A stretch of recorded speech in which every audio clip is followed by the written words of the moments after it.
Actor അല്ലെങ്കിൽ director എന്നുള്ള അല്ലെങ്കിൽ രണ്ട് സുഹൃത്തുക്കൾ എന്നതിലൊക്കെ ഉപരി ഒരു പ്രത്യേക വൈകാരിക ബന്ധം എനിക്ക് അദ്ദേഹത്തിനോടുണ്ട്. അദ്ദേഹത്തിനുണ്ടായിരുന്നു എന്ന് തന്നെ വിശ്വസിക്കുന്നു. അപ്പം നമ്മുടെ കെമിസ്ട്രിയുമായിട്ട് മാച്ച് ചെയ്യുന്ന വളരെ അപൂർവം വ്യക്തികളിൽ ഒരാളാണ് അദ്ദേഹം. അതുകൊണ്ട് തന്നെ മിക്ക ദിവസങ്ങളിലും അദ്ദേഹത്തിൻ്റെ ഒരു പരാമർശം എൻ്റെ ജീവിതത്തിൽ എവിടെയെങ്കിലും ഉണ്ടാകാൻ സാധ്യതയുണ്ട്. തീർച്ചയായിട്ടും അദ്ദേഹമായിട്ട് സഹകരിക്കാൻ കഴിഞ്ഞതിൻ്റെ ഭാഗ്യമായിട്ട് ഞാൻ വിശ്വസിക്കുന്നു. വളരെയധികം സ്വാധീനം അദ്ദേഹം എൻ്റെ ജീവിതത്തിൽ ചെലുത്തിയിട്ടുണ്ട്. അത് എങ്ങനെയെന്ന് ചോദിച്ചു കഴിഞ്ഞാൽ അത് ഒരു പക്ഷേ അനുഭവിക്കാനേ പറ്റുള്ളൂ. അത് എക്സ്പ്രസ് ചെയ്യാൻ പറ്റാത്ത തരത്തിലുള്ളൊരു അനുഭവമാണ്.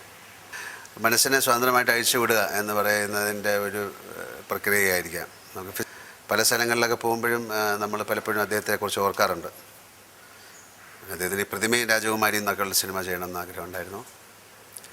അല്ലാതെ ഇപ്പോൾ അത് തീർച്ചയായിട്ടും ഒരു ആക്ടർ എന്നുള്ളതിനേക്കാട്ടിലും കൂടുതൽ ആ കഥയെക്കുറിച്ചാണ് ഞാൻ. തീർച്ചയായിട്ടും അദ്ദേഹത്തിൻ്റെ കഥയും തിരക്കഥയും തന്നെയാണ് അതിലെ സ്റ്റാർ എന്ന് പറയുന്നത്. അതിലെ ഒരു ഒരു മീഡിയമായിട്ട് ഞാൻ മാറിയെന്നേ ഉള്ളൂ. പിന്നെ അങ്ങനെ വലിയ പ്ലാൻസോ അല്ലെങ്കിൽ ഇന്ന സിനിമ നമുക്ക് ചെയ്യണം, ലാൽ ഇന്ന ദിവസങ്ങൾ എനിക്ക് വേണം എന്നൊക്കെ പറഞ്ഞ് അങ്ങനെയൊന്നും ചെയ്യില്ലായിരുന്നു. ഞാൻ ഗന്ധർവൻ കഴിഞ്ഞിട്ട് അദ്ദേഹത്തിന് കുറച്ച് സമയം ഗ്യാപ്പ് ഉണ്ടായിരുന്നു. അപ്പോൾ അദ്ദേഹത്തിന് തീർച്ചയായിട്ടും ഒരു സിനിമ എന്നെ ചെയ്യണമെന്ന് പറയുകയുണ്ടായി. അപ്പോൾ അത് ഏത് സിനിമ എന്നൊന്നും പ്ലാൻ ചെയ്തിരുന്നില്ല. അപ്പോൾ അങ്ങനെ നടക്കാതെ പോയ ആഗ്രഹങ്ങളൊന്നും ഞങ്ങൾ തമ്മിലില്ല. എൻ്റെ കാഴ്ചപ്പാടിൽ, എൻ്റെ അനുഭവത്തിൽ അദ്ദേഹത്തിനൊരു പ്രത്യേക സ്ഥാനമുണ്ട്. അതൊരു എഴുത്തുകാരൻ എന്ന രീതിയിൽ, ഒരു സംവിധായകൻ എന്ന രീതിയിൽ, ഒരു വ്യക്തി എന്ന രീതിയിൽ, ഒരു കൂട്ടുകാരൻ എന്ന രീതിയിൽ, ചേട്ടൻ എന്ന രീതിയിൽ പലതരത്തിലാണ്. അപ്പോൾ ഈ പറയുന്ന എല്ലാ കാര്യങ്ങളിലും ഒക്കെ ഇടപെടാൻ പറ്റുന്ന പല അനുഭവങ്ങളും എനിക്കുണ്ടായിട്ടുണ്ട്.